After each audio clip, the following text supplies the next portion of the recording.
Alors, bonjour matin GSP. Alors, je salue tout le monde. Alors, je vous salue tous au nom de Jésus. On va commencer, on va prier. Père, nous voulons te remercier pour ce temps de matin GSP. Merci pour cette session.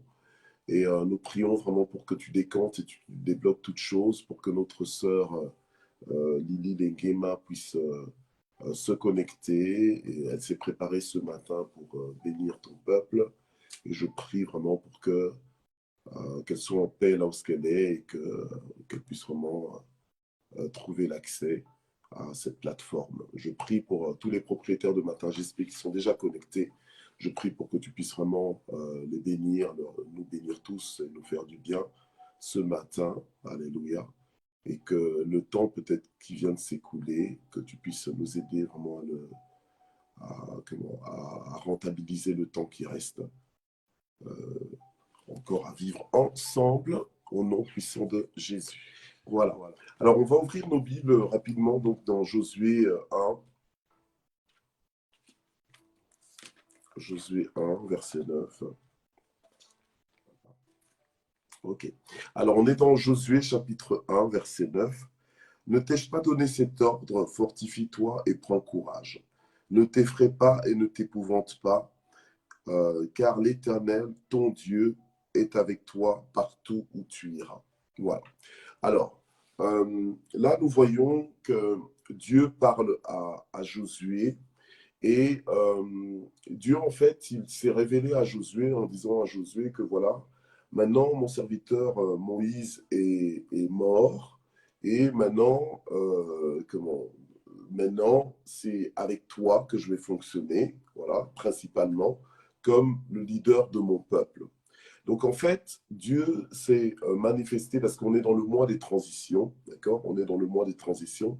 Et donc Dieu s'est manifesté en fait à Josué pour lui dire que voilà, maintenant il y a un changement qui est en train de s'opérer. Désormais, avant, je travaillais avec Moïse principalement, donc c'était lui le leader de mon peuple. Je faisais quelque chose avec mon peuple, mais j'initiais ce que je faisais avec Moïse. Mais maintenant, à partir de ce moment, puisque je te confirme que Moïse est mort, et il faut savoir que Moïse était décédé, mais personne n'a pu retrouver son corps. Ils ont recherché son corps, c'est le dernier chapitre du livre de Deutéronome qui nous raconte ça. C'est que le peuple d'Israël a recherché en fait le corps de Moïse, mais n'a pas retrouvé. Okay, n'a pas retrouvé son corps, et la Bible nous dit que Dieu lui-même, Dieu en personne, a enterré Moïse. D'accord? Moïse, c'est la seule personne d'ailleurs dans la Bible où on nous dit que Dieu lui-même, Dieu en personne, l'a enterré. Ok? Et alors, Dieu va se révéler maintenant à Josué en lui disant que mon serviteur Moïse est mort, mais maintenant c'est à toi de prendre la relève. Donc là, on se retrouve dans un temps de transition. On se retrouve avec Josué dans une saison de transition, une saison transitoire, et pour le peuple, qui n'a peut-être pas autant ressenti que que Josué, parce que Josué, il a ressenti la charge. Voilà. Avant, il était serviteur de Moïse, donc adjoint de Moïse, mais maintenant que Moïse n'est plus, c'est lui qui remplace Moïse, voilà, pour la suite, pour la continuité de la mission du Seigneur. Donc, on est dans un cas vraiment de transition. Et c'est là que Dieu va parler à Josué en lui disant, ben voilà, ne t'épouvante pas, prends courage. Pourquoi prendre courage? Parce que justement, dans les transitions, nous avons besoin aussi d'être courageux. En fait, nous avons besoin tout le temps d'être courageux. Savoir que Dieu travaille avec les courageux. Dieu travaille avec des gens qui sont dans la paix, voilà, qui sont dans la paix, des gens qui ne s'épouvantent pas, des gens qui ne s'alarment pas, des gens qui restent calmes. Et là, ce matin, on vient de vivre un exemple justement de transition, de changement. Parce qu'en général, qu'est-ce qui se passe? En général, je lance le direct, je vous salue, je vous accueille et je vous encourage à partager la plateforme, à identifier vos amis, à faire l'œuvre d'un évangéliste. OK? Voilà. Mais ce matin, normalement, je n'étais pas supposé le faire, mais vu les soucis techniques que nous avions eus déjà un peu la veille en faisant des essais, eh bien, on s'est dit, ben, tiens, qu'on allait faire ça de cette façon. Et puis finalement, ça n'a pas fonctionné. OK, j'aurais pu, oulala, voilà, paniquer et puis ne pas savoir quoi faire, mais transition, voilà. Et ça, et c'est pour ça que ce matin, la parole de vie que nous voulons, ben, elle va être un peu courte, mais la parole de vie que nous recevons est intitulée donc le courage dans les transitions, le courage dans les transitions, parce que nous devons avoir du courage pendant les transitions, pendant les changements qui peuvent euh, euh, prendre place dans nos vies. Voilà, nous devons toujours garder le sang-froid, nous devons toujours rester en paix, voilà, et compter sur Dieu, voilà,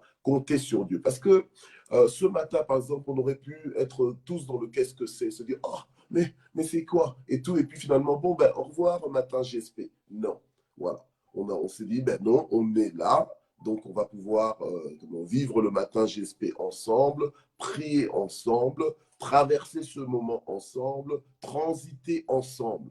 Voilà. Et Dieu, dans toutes les transitions, il nous emmène quelque part. Et c'est pour ça que Dieu a parlé à Josué, il a rassuré Josué. Ce que Dieu veut, c'est toujours notre paix. Dieu veut toujours qu'on soit en paix malgré les circonstances, malgré les bouleversements, malgré les tremblements de terre que nous pouvons avoir, voilà, mais que l'on reste en paix.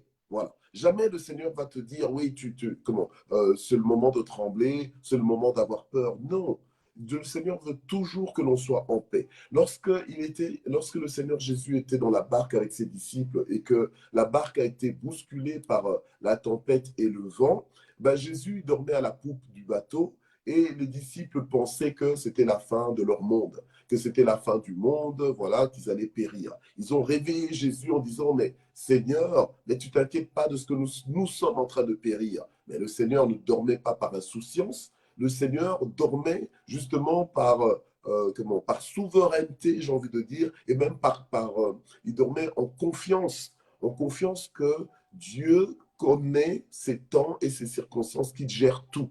Voilà, ok? Qu'il gère tout. En fait, jamais nous allons voir le Seigneur paniquer, perdre contrôle, le Seigneur Jésus. Jamais nous l'avons vu dans la parole de Dieu paniquer, prendre contrôle. Non, jamais. Voilà, jamais.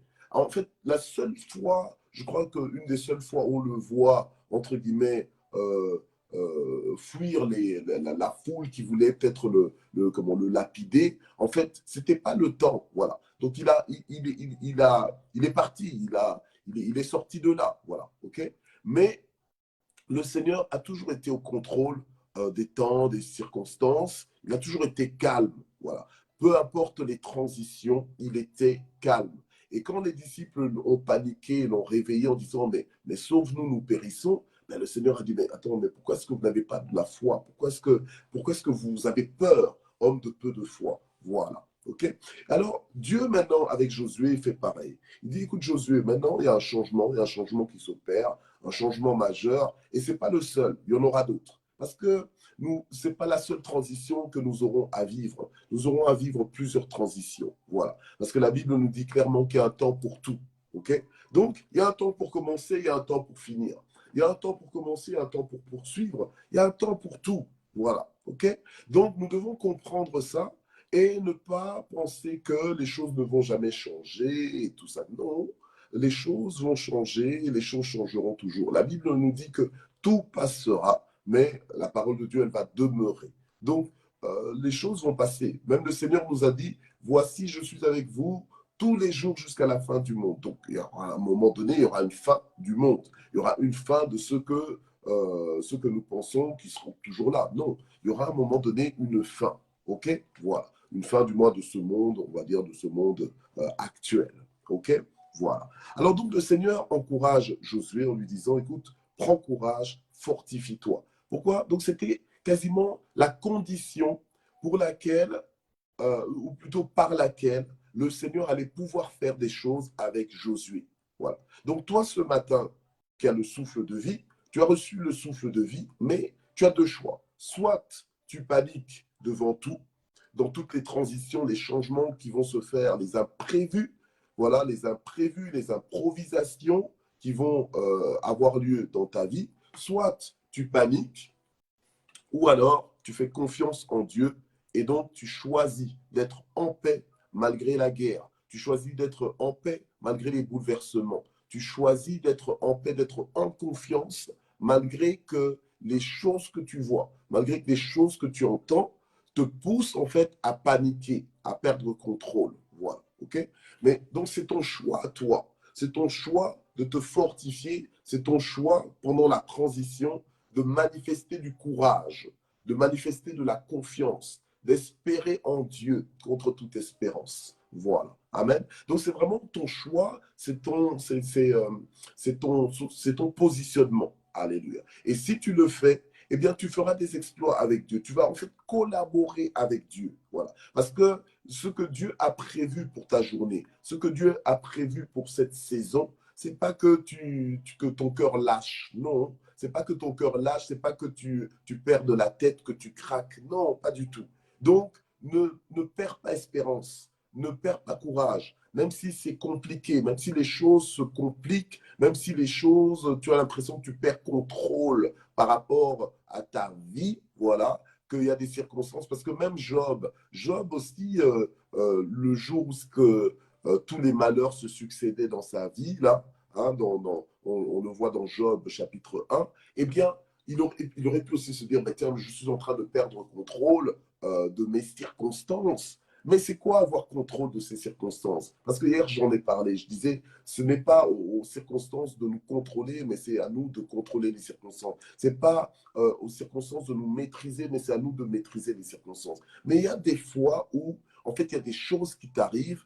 En fait, tu ne peux pas, entre guillemets, interdire que ça arrive, mais ça arrive, voilà. Mais la chose, c'est quoi? Comment est-ce que toi, tu maîtrises ça? Tu maîtrises ça en ayant la paix malgré la façon dont ça arrive. Voilà. Tu comprends? Voilà. C'est comme ça que tu maîtrises ça. C'est pas que tu empêches ça de se manifester, non, mais c'est toi, ton intérieur, tes pensées. Est-ce que tu paniques? Est-ce que tu penses que c'est la fin de ton monde quand ça t'arrive? Ou bien tu restes confiant en Dieu? Pas confiant en toi-même, mais confiant en Dieu. Est-ce que tu t'appuies sur Dieu en ce moment-là? Est-ce que tu crois que Dieu est capable de te donner mieux que ce que tu viens de perdre? Est-ce que tu crois que Dieu est capable de te donner la force de vivre ce changement? Voilà. Donc, si tu le crois comme le Seigneur le disait à Josué, fortifie-toi et prends courage. Donc, tu dois avoir cette confiance que Dieu est avec toi, tout ira bien.